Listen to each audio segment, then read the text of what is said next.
जय श्री राम दोस्तों, आप देख रहे हैं YouTube चैनल ज्ञान स्टार प्लस।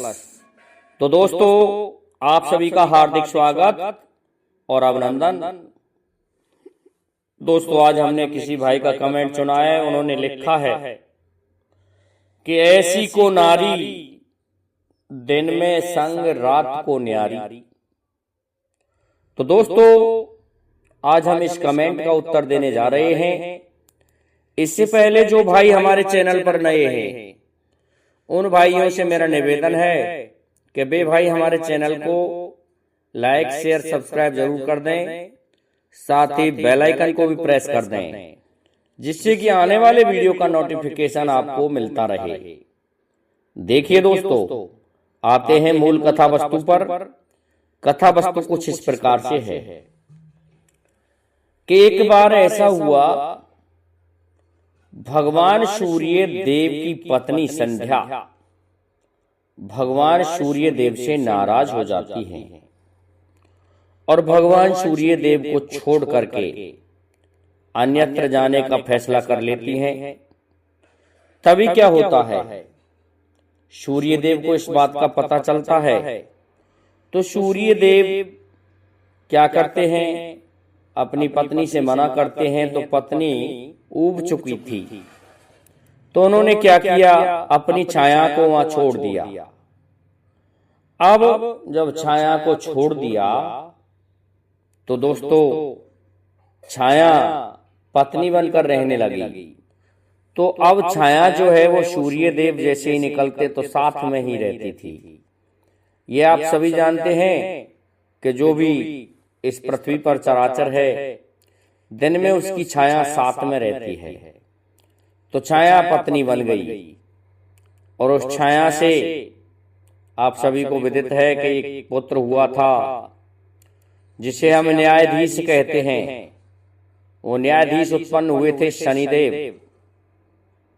अब क्या होता है दोस्तों, जब सूर्य देव ने ये देखा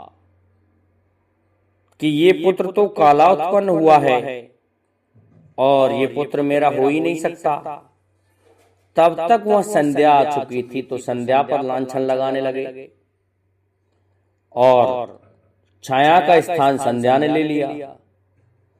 तो दोस्तों, इस बात से नाराज हो गए थे सूर्य देव, लेकिन जैसे ही छू करके देखा तो ग्रहण लगा दिया था शनिदेव ने सूर्य देव पर। इसलिए सूर्य देव शनिदेव को कभी भी अपना पुत्र नहीं मानते थे। लेकिन शनिदेव ऐसे नहीं थे। शनिदेव ये चाहते थे कि कुछ भी हो जाए दोस्तों, वो तो एक ही बात कहते थे कि मैं सूर्य देव, मैं तुम्हारा पुत्र हूं और तुम समझ लेना इस बात को, मैं ये न्याय करके अवश्य रहूंगा।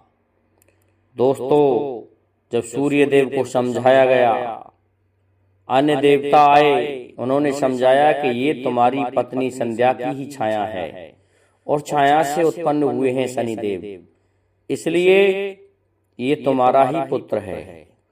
तो दोस्तों, जब तक सूर्य देव निकलते रहते हैं तब तक छाया साथ में रहती है, और जैसे ही रात्रि हो जाती है तो छाया समाप्त हो जाती है। अर्थात दिन में साथ में रहती है और रात में गायब हो जाती है। ये छाया होती है। दोस्तों, अन्यत्र हमने लगाने की कोशिश की थी इस पहेली को, लेकिन ये कहीं भी नहीं लग पाई, क्योंकि ऐसी कोई पत्नी हमने देखी ही नहीं जो दिन में साथ रहती हो और रात को चली जाती हो। बहुत से ग्रंथों को छाने वाला, लेकिन कहीं भी ये उत्तर नहीं मिला। इसलिए हमने सोचा कि ये कहीं ना कहीं सूर्य भगवान पर ही लग रही होगी। सूर्य भगवान पर लग रही है। दोस्तों, सूर्य भगवान का स्वरूप का वर्णन किया गया है श्रीमद् भागवत गीता में, जो इस प्रकार से किया गया है कि सूर्य भगवान के रथ में घोड़े जुते हुए हैं, बहुत सुंदर घोड़े हैं, 8 घोड़े हैं। उनके सामने नृत्यांगनाएं नृत्य करती चलती हैं, जिससे सूर्य देव का मन लगा रहे और सूर्य भगवान अनंत शक्ति के भंडार हैं। इस संसार में देखने के लिए अन्य कोई वस्तु नहीं है जिसे हम साक्षात ईश्वर कहते हैं, जो हमें दिखाई देते हैं। वो सूर्य भगवान हैं या फिर चंद्रमा हैं। भगवान कृष्ण ने कहा है कि मेरे दो नेत्र हैं, जो दिव्य नेत्र हैं उनसे ही मैं इस सृष्टि को देखता हूँ। तो वो सूर्य और चंद्रमा हैं।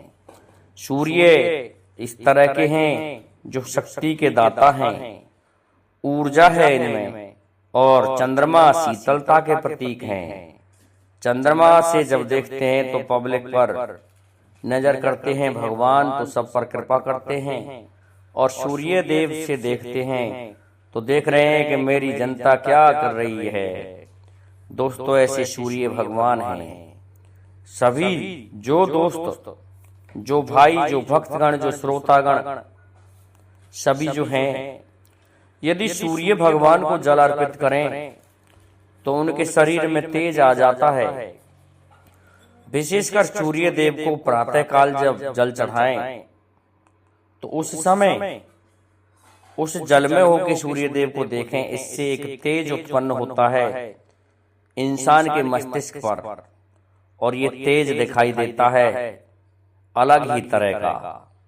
तो सूर्य भगवान सभी चराचर के स्वामी हैं। यदि सूर्य ना होगे तो समझ लो ये संसार नष्ट हो जाए। इसलिए सूर्य सभी का भगवान है। ये लोग नहीं समझते कि सूर्य क्या है।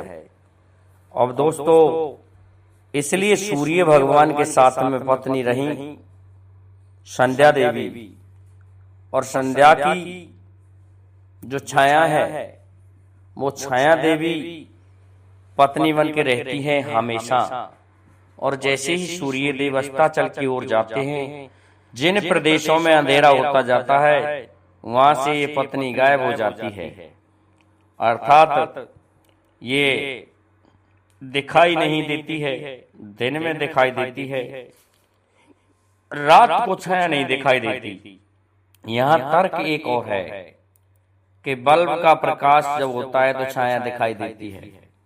हाँ दोस्तों, ये आधुनिकता है। बल्ब के प्रकाश में इंसान की छाया दिखाई देती है, लेकिन दोस्तों सभी बल्बों का बल्ब तो सूर्य देवता हैं, जो कि हमेशा सभी की छाया दिखाई देती है, स्पष्ट दिखाई देती है।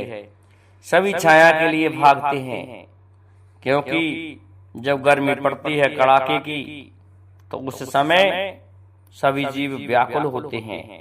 भयंकर ग्रीष्म काल में सभी पेड़ों की छाया लेते हैं, उस छाया में ही बैठ करके अपने प्राणों को बचाते हैं। इसलिए दोस्तों, छाया ऐसी है जो दिन में साथ में रहती है लेकिन रात्रि को नहीं रहती। छाया को ऐसी समझो जैसे पत्नी। तो दोस्तों, मैं समझता हूँ जिस भाई ने ये कमेंट डाला है उनकी समझ में आ गया होगा कि ये उत्तर यहाँ लगता है। आज के लिए इतना ही काफी है दोस्तों। जय हिंद, जय भारत, जय जय श्री राधे, जय जय श्री राम। दोस्तों, हमारी इस वीडियो को लाइक, शेयर, सब्सक्राइब जरूर कर दें। साथ ही बेल आइकन को भी प्रेस कर दें, जिससे कि आने वाले वीडियो का नोटिफिकेशन मिलता रहे। दोस्तों, आप कहते होंगे नोटिफिकेशन क्या होता है? अरे दोस्तों, आपके पास में सूचना पहुंचती है, वो नोटिफिकेशन होता है कि वीडियो डल चुका है। तो दोस्तों, जय हिंद, जय भारत, जय जय श्री राधे, जय जय श्री राम।